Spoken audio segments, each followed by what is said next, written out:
Ce matin, la carte postale est belle. Je suis dans mon cockpit, j'étais en train de prendre mon petit café en terrasse. Voilà, il y a les petits poissons volants qui commencent à fleurir de partout. Il fait déjà très chaud. Il y a combien? Il y a déjà presque 30 degrés. Donc ça, c'est plutôt le côté sympa. Après, le côté moins sympa, c'est qu'il y a beaucoup de grains à gérer, notamment la nuit. Et c'est pas facile de trouver le sommeil. Donc la fatigue s'accumule un petit peu, mais c'était mieux hier. J'ai eu une remontée de l'Atlantique Sud très compliquée. Très compliqué Ouais. dans le sens où la météo est vraiment compliquée dans cette zone.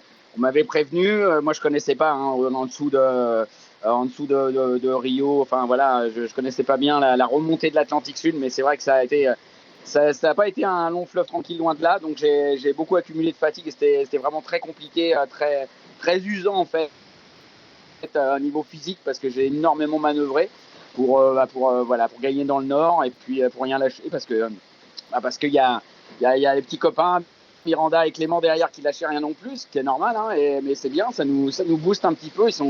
Ils étaient bien revenus sur moi, donc voilà, j'ai voulu mettre du charbon, mais tout ça c'est bien usant mais en même temps ça booste et puis maintenant on commence à regarder un petit peu plus devant, voir un petit peu la prochaine étape compliquée, on va dire que ça va être le poteau noir maintenant dans 2-3 jours, 2 jours. Ouais. J'ai eu une partie en dessous, hein, vers le Cabo Frio, dans la baie, on va dire en dessous de la baie de Rio, qui là a été très dur, très perturbé, où là j'ai pas pu lâcher les écoutes pendant presque 48 heures, où le vent était hyper instable et les nuages le vent passait de 0 à 35 nœuds et des fois en quelques secondes. Et en direction, les moments où on se retrouve à naviguer, si on ne fait pas attention, à presque 180 degrés de la route, quoi. Donc il faut vraiment tout le temps être sur le pont à manœuvrer. Bon, voilà. Là, c'était au pire hein, de ce que j'ai eu. Là, c'est plus ça du tout. Hein. C'est dans la journée, ça va, c'est assez régulier, mais la nuit, avec l'humidité, les grosses masses nuageuses remontent et en fait arrivent et effectivement, on a des grains. Donc dans la journée, on a une vingtaine de nœuds assez réguliers, même si de temps en temps il y a un petit grain à 25-30, mais pas bien méchant. Mais la nuit, il faut quand même faire attention parce que effectivement, si tu as 20 nœuds réguliers sous les grains, tu peux avoir 30-35 et selon tes réglages, il faut y aller, quoi. Il faut sortir, il faut régler, faut ajuster le cap. Donc ça laisse peu de temps au sommeil. Et moi, ce que je fais, c'est que je mets des alarmes un petit peu partout, en force de vent, en direction, en cap, enfin voilà. Et du coup, on est quand même très souvent réveillé par les alarmes, même sur nos tranches d'une heure de sommeil. C'est bien rare qu'on en fasse une entière. Donc, euh, donc voilà, le sommeil est mis à rude épreuve, mais ça fait partie du jeu. On le sait, l'Atlantique Sud est pas facile à remonter. Je pense que maintenant ça va aller un petit peu mieux. Et effectivement, là, je viens de passer les bons souvenirs. Alors, en fait, selon si on prend la bouteille à moitié vide ou à moitié pleine, il me reste encore ou plus qu'une Jacques Vabre. Parce que je viens de passer la latitude cette nuit de Salvador de Bahia. Donc voilà, c'est un petit peu comme si je remontais de la Jacques Vabre.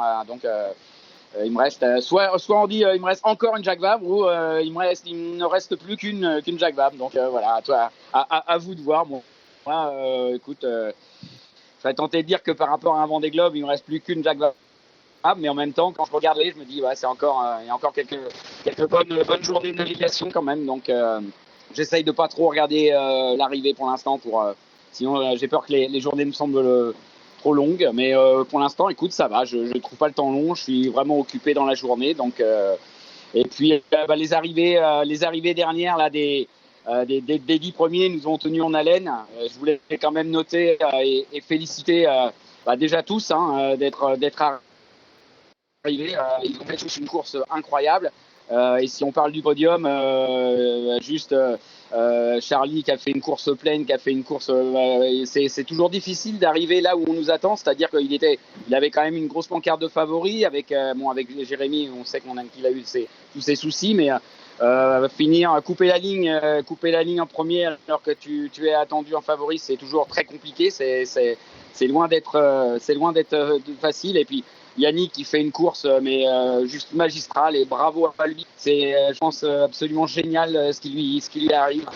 avec son temps restitué qui est complètement normal avec ce qu'il avait été faire pour le sauvetage de Kevin. Donc ça c'est juste normal, il y a pas polémique à avoir là-dessus, c'est juste c'est top la victoire. Elle est magnifique de Yannick. Et puis je souligne aussi Louis qui est vraiment un exemple de on lâche rien. Quand je me souviens dans les mers du Sud, j'étais pas très. Enfin, on était dans les mers du Sud et quand il a été se planquer derrière l'île pour monter au mât, je ne sais combien de fois, où il avait plus d'électronique, plus de pilote. Enfin, quand tu imagines ce que c'est que dans les mers du Sud de plus avoir de pilote, plus avoir d'électronique, c'est juste l'enfer quoi. Et il a rien lâché. Il a toujours été vraiment toujours été de l'avant, et ça c'est vraiment un exemple voilà d'aller au bout de soi-même pour effectivement pour lui une récompense hautement méritée. Et cela malgré alors les déboires, aussi une pensée pour Boris. Après j'arrête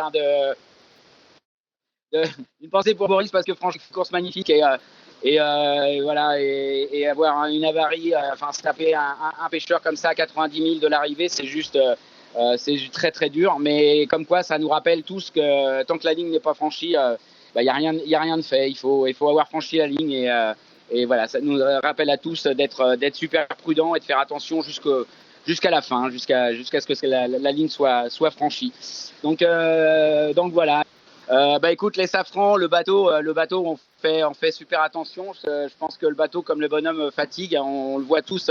On dit pas tous tout ce qu'on a tout le temps parce qu'on aurait l'impression de se plaindre tout le temps, mais on fait super gaffe. Les safrans, écoute, je croise les doigts. Pour l'instant, les réparations tiennent. Alors, je fais des petites bricoles de temps en temps pour consolider ou pour faire vraiment attention. Je les surveille comme le lait sur le feu, mais pour l'instant, je croise les doigts. Ça tient. Donc, écoute, j'ai bon espoir. Voilà, ça devrait le faire.